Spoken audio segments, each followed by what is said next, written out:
Hello, this is Pepper Pickaboo Pavensi coming to you from Streetwear Live, where we discover the faces and places at Second Life. Our guest tonight is Stephen Xootfly. Stephen, how do you describe yourself in Second Life? Well, first, Pepper, thanks for having me on the show. I really think of Zootfly as essentially an extension of me. I, in real life, was an educator, which was how I got into Second Life. But otherwise, I feel like I'm largely extending, my social and personal presence in the Second Life overall. In brief, what are your in-world accomplishments? Well, I would say that the biggest contribution I made in Second Life, and I would say to education, was teaching, developing, promoting actual college credit courses that I conducted in Second Life, as well as helping to develop educational materials, working with a group known as Vibe to again help bring more educational opportunities, taking advantage of the Second Life tools for students in real world college credit classes. Tell us a little bit about the man at the keyboard and how that relates to your Second Life. So, back in 2009, I was teaching classes at University of New Orleans. I'm a biology PhD, and I was teaching biology coursework. And I'm someone who's always enjoyed science for the sake of learning, and I've always enjoyed trying to teach people uh, just biology concepts and get them excited about it as well. And so, in that role, I think I kind of do the same thing with Second Life. Is that as an educator in Second Life, that's kind of the same thing I brought to it, was also trying to combine the excitement I have for Second Life and technology with those learning and educational opportunities. Other than that, I'm also, I would say, a relatively learned, smart guy who's also quite a bit of a smartass. And so I kind of bring a lot of that into Second Life with me. Let's go back to those early days. What brought you into Second Life, and what was the path that you envisioned? Well, interestingly, it was just a flyer. So at University of New Orleans, they were part of a Louisiana-wide public college consortium that was trying to take advantage of granting opportunities to develop distance learning as well as new novel educational tools for their students. And this grant was something that was helping fund this effort. And so they were recruiting regular teachers and professors to develop classes in Second Life specifically. And so I just went to that workshop, and having been someone who played some computer games, some 3D stuff, Myth was one of my favorites. That was a 3D game. And I was like, wow, this seems like a great opportunity to be able to do some interesting things with teaching biology, especially from the perspective that chemistry has a lot of 3D stuff you might do. And so it just kind of went from there that they had training workshops, and then I watched a lot of videos. I tried to learn as much as I could by just being in Second Life, and then started developing classes and brought the students in. Did the students buy into it? It was definitely a mixed bag. I think that for those students who have trouble or take time to learn new technologies, it could be extremely frustrating. And one thing to be aware of with students is that if they think some sort of technical glitch is going to get in the way of a good grade when they otherwise think they're a good student, they get extremely anxious and can get very unhappy about that. But I will say lots of students really enjoyed it. They liked the flexibility of learning from home. I think they liked it better than just watching videos that was in many ways just a recreation of a lecture. So they had, I think, a really good time with a lot of it. Now, there were some educational activities that I tried to incorporate that took advantage of Second Life, and maybe we can talk about those in a second. But I think some students really did buy into it quite a bit. Although I think very few students that I ever know of actually ever stayed in Second Life in terms of taking advantage of it socially. What did the university think about your efforts?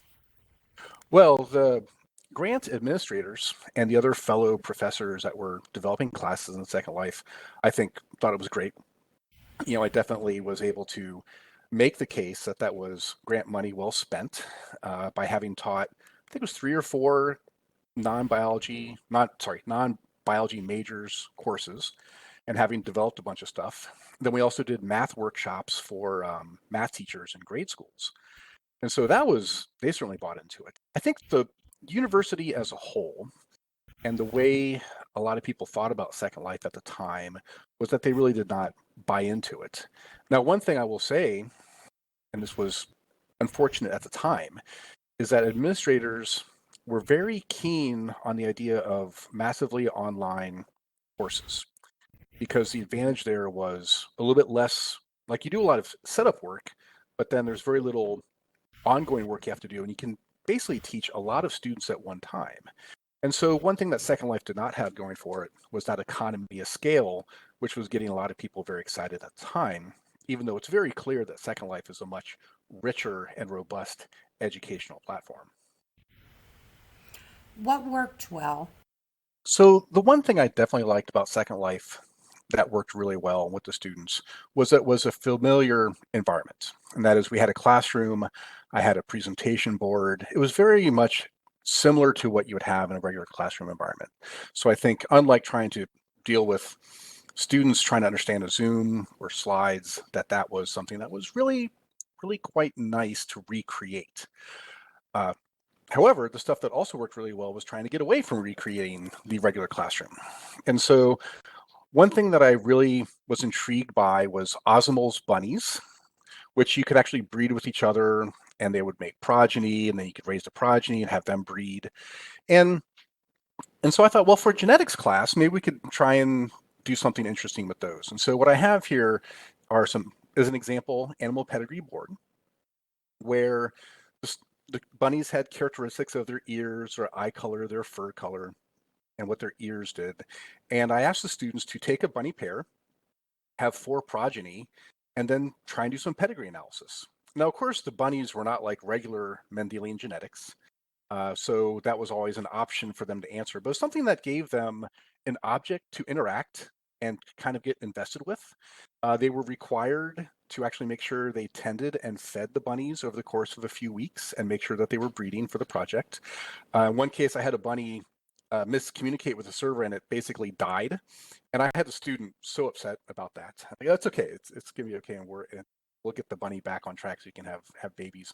But it's funny how I think some students really enjoy the interaction with something that they felt was like theirs that they also had to put together for a class assignment. And I thought that was interesting. What also worked well on the other side is I asked students to present an animal. And they had various things they were supposed to do, like its phylogeny, its geographic distribution, its habits, some pictures of it. But the students also got extra credit if they dressed up or had an avatar that was like their animal they were presenting. There were a lot of cheap ones that were available at Grendel's Children. And so a lot of students found that very interesting to do. And I think, made a little bit more fun out of it. And one thing I did do that I think was interesting with that assignment was I made it a community event. I had the students put their posters out across the islands. I advertised it, and avatars from across Second Life would come and just talk with the students, and the students would present them. And then I had some other fellow professors who actually interviewed the students who gave them a grade to make sure that they actually did understand the animal they did and didn't just slap something together that they didn't understand. So that was, I think, a really good project. The students got excited about it. It was a fun event to do, and it worked out really pretty well. Well, it personalized the experiences for them. Now, did you have any disasters? Yeah, I definitely had some problematic things that would occur. The one story I like to tell the most was this one student who would come in every day and complain that he couldn't hear. And it's really hard to troubleshoot while you're trying to conduct a class, and a student would come in late. And eventually one day I found out he was using a computer lab downstairs, so I tried to actually trap him when he was there. And it turned out that the particular computer he liked to sit at, you had to do an extra push on the earphones to get it to work all the way. And so that was a student that I think, had a real tough time in class. The other thing that I really had no uh, inkling would occur for some students is that there actually were a couple that had some sort of inability to really render 3D objects in their head. And so I had these chemistry interactive objects, which I would ask them to do the chemistry or to at least say what molecule this is, or if you're given a formula of NH3, what would that molecule look like? And I gave them various building parts. There were some students who really just couldn't do that at all. They couldn't really use the Second Life tools, the editing tools and build tools to just do very simple movement of stuff, whereas most students could do well. I think that was one problem. The other thing that I also discovered late, and some students were, and this was also my inability to have really appreciated it, I would ask them to stay within local chat. We use local chat for most communications. And some of them would sit outside of chat range, and I wasn't using a radar at the time. So there were students who would say, like, why aren't you answering this one student's question? I would say, oh, I didn't see it in local chat. But I would say one thing that was really interesting about the experience too is that I was trying to take advantage of that to be a community chat, but I also encourage students to IM me with questions they might have during lecture. And that could be like a secret question. In some cases, I could answer their question without anybody knowing someone had asked a question.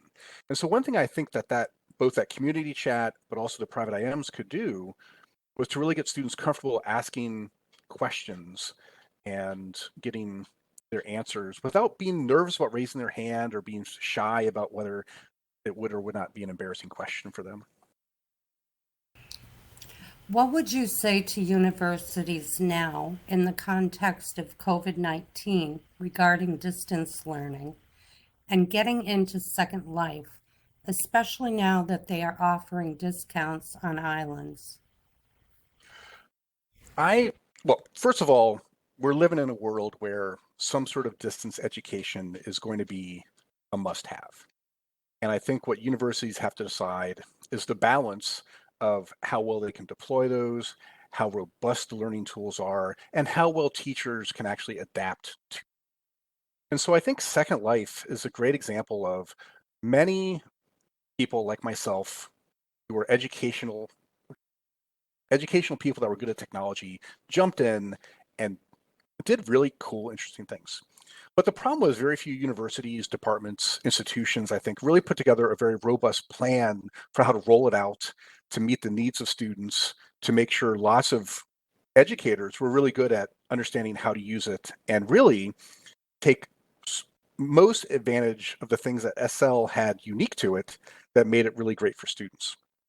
And so I think that, the cautionary tale is that if you want to use Second Life, it is more robust, but there's a steeper learning curve. And that also has to do not just with technically using it, but understanding how to leverage it for the educational lessons.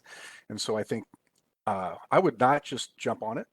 I would roll out a plan, get people involved, and get lots of opinions of what you do or don't want to do.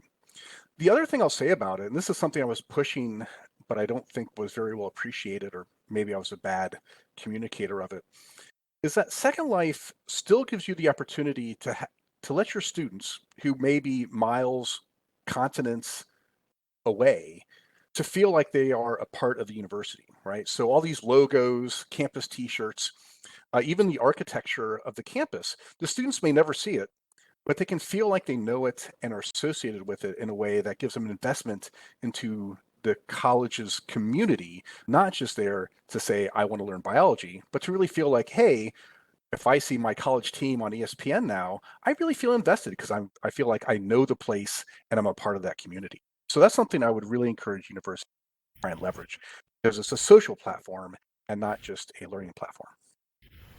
Yes, that's very true. Now, Stephen, you made many colleagues in Second Life. What sort of advancements did you make with others? Well, I will mention two building projects and then one kind of overall consortium group.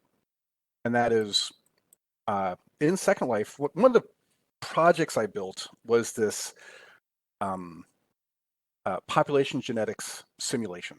And I did this with a really talented scripter named Kira Komarov. And that was, I think, a really good example of how to build something in Second Life that's interactive and taught students how evolutionary changes could occur over time And yet it was also an educational activity they could do and interact with and generate data of their own and then analyze it. It was actually, I think, quite interesting.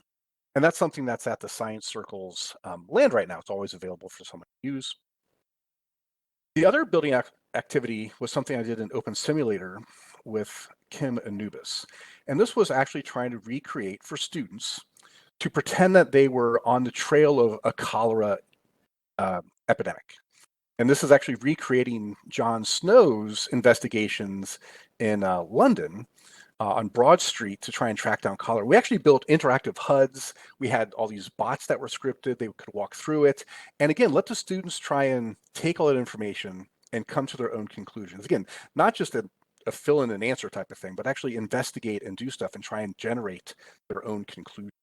And so I think those were two really powerful learning opportunities and activities that leveraged the 3D.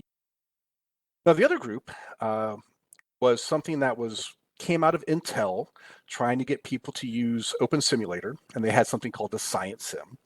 But that group ultimately became Virtual Islands for Better Education, which we also called Vibe.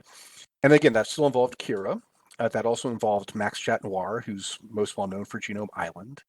It also involved Nova Sanders, who's an archaeology builder. Carolyn Lau, that's her real life name. Chloe Greenwood is her Second Life name. She had also done biology teaching in Second Life, mostly for grad students. And so those three are examples, as well as Greg Perrier, who's at Northern Virginia Community College, and he has a great educational sim and opportunities there. But we tried to coordinate a lot of the biology, other science learning lessons that we could do, and to do them not only in Second Life, but to find a way to offer and migrate those to Open Simulator, which has certain advantages in terms of the technology compared to Second Life. And so I think that consortium is something that was a great example of how you could get a group of people together and leverage Open Simulator to get educational tools built and available to students. Now, you're discussing Open Simulator. Do you think that that might be a better solution than Second Life for schools and universities? So yeah, a little bit of just background information on Open Simulator is that it basically feels and looks very similar to a user, that you have a viewer, you log into a specifically named grid, and it has content. But what was different from it in terms of the platform is that it's open source software. And so there's the Open Simulator like repository, code repository, which was all volunteer. But it really meant very much like Linux, very much like some other like IceCast software, that anybody could take the code, install it, and run it. And so the power to Open Simulator is that if you are a small school, you could actually host your 3D world locally on your own network and not have to rely upon, say, Second Life. And you could basically, one thing that was key is you could control when you restart a region however you want, not when they decide to do it. And so I think, there's this balance of it, which is one, you needed to have the expertise and the infrastructure to support it, as well as help people learn how to use it and maintain it. But you really had, and that could be an advantage or disadvantage for you. Then you also had, but you had the power to completely own every aspect of it. And then also keep it local, that if you are worried, if you wanted to have 12-year-olds use a 3D virtual world, you could do that. And that was actually one of the reasons we had Open Simulator for Chloe, was that she had a biome for kids grid where middle schoolers and a teacher up in Michigan would bring her 6th and 7th graders to do biology lessons in Open Simulator, which again, not something that you could get administrators to give you permission to do with Second Life. Right. So you think that there is a future with the open simulators? The Open Simulator platform is very powerful and very robust in certain case uses. The future is, of course, not just determined by how good the technology is and how good the learning lessons are. I think, and I gave this pitch at an Open Simulator community conference one year, that I think there really needs to be some good technology companies that promote, that build, that basically give schools solutions. right? Schools don't necessarily want this activity or that activity or technology. They want kind of packaged solutions. And so I think somebody needs to be a robust seller of the Open Simulator platform and learning materials, I think, to really make it take off. So we'll see. I can't make any predictions about how that technology will turn out, but I think it really is a very good platform when you have the right people and the right activities and the right support to get it done. Right. So when you started teaching at a different university, what new approaches did you take to Second Life or open simulator usage? So one thing that University of New Orleans had was they were really looking for you to teach classes entirely online and let students, be remote. Uh, Ball State in Muncie, Indiana, had a very even stronger, I think, educational technology center, and were very supportive of a lot of learning technologies. But they weren't really looking for that as a solution in 3D worlds. And so for me, I tried to use Second Life as well as Open Simulator as an occasional activity. So the Jon Snow activity that I mentioned, again, I didn't teach the class in Open Simulator. We would occasionally have lectures. I would sometimes say, hey, we're going to have bad weather, or let's just do this from home. Let's have a class in Second Life or Open Simulator instead of in the classroom, because it was an evening class. I was trying to some leeway on commuting. But then I'll try and find good activities to do, and then basically have those be a 1 or 2 shot activity. The other thing I tried to do at Ball State was to offer other teachers my expertise to get them using it. So one thing that happened was a psychology professor uh, took me up on that offer, and I helped her develop an open simulator activity for her psychology students, where they basically got random gender roles, and then they had to interact with each other on an open simulator activity, and then write and reflect on how they felt about how their gender, which influenced the interactions they had with the other students. And so there are lots of male students who ended up having a female avatar, lots of and vice versa, and that was a part of her activity. The other thing that I was trying to do more there, again, Rachel Umarin, who was a medical educator, who's a clinical doctor, but also a medical professor, was trying to develop, again, these single site activities where you'd have students come in, do an Africa traveler event, or do a epidemiology activity, and then, but not really have the whole class be in the 3D virtual world. So, and that's something that Greg Perrier at Northern uh, Virginia Community College is also trying to do, is say, hey, let's build this as a place where students go for activities, not necessarily make it the classroom or the campus. What relationship between distant learning administration departments and teachers is best, do you think? It was an interesting one. I think um, one thing administrators want to have is a very good sense of the consistency and the utility of any platform they're having students use or teachers use. And I think Second Life was, as well as Open Simulator, didn't really fit that mold very well. And so there was definitely times where there was resistance to saying, well, they really had a high bar for wanting you to prove that it's something that they should put effort and time into. One example of this, and I think this is a very valid criticism, and it's something I try to work with virtual ability with, is understanding that if you have a student that is blind or deaf, you have to make accommodations. It is federal law that any given class has to have accommodations for those with disabilities. And the basic package setup of Second Life really was hard to work with people who had certain sensory disabilities. And as a professor, I would really rely upon someone else to help develop that. I can't do all that on my own. So what ended up being some tension with that, because like, well, you're offering a class that may have problems with Disability Act. And it's like, well, and so it's like, well, could you help me with this? Like, well, we don't really buy into your platform, so we're not really going to help you very much. Great. So I think, you know, in addition to the overall fact that Second Life and Open Simulator didn't scale very well, like you would have with a MOOC or other learning management platforms, Open Simulator is something that they didn't always buy into. Although, again, I think there were some, and I know of many at universities and high schools that really loved the case use of virtual worlds for students. And so they did buy into it, but you kind of had to get them on a one-by-one basis, it seemed like, to get that support. Hmm. So, what are you doing now in Second Life that you are no longer directly trying to be an educator, technologist?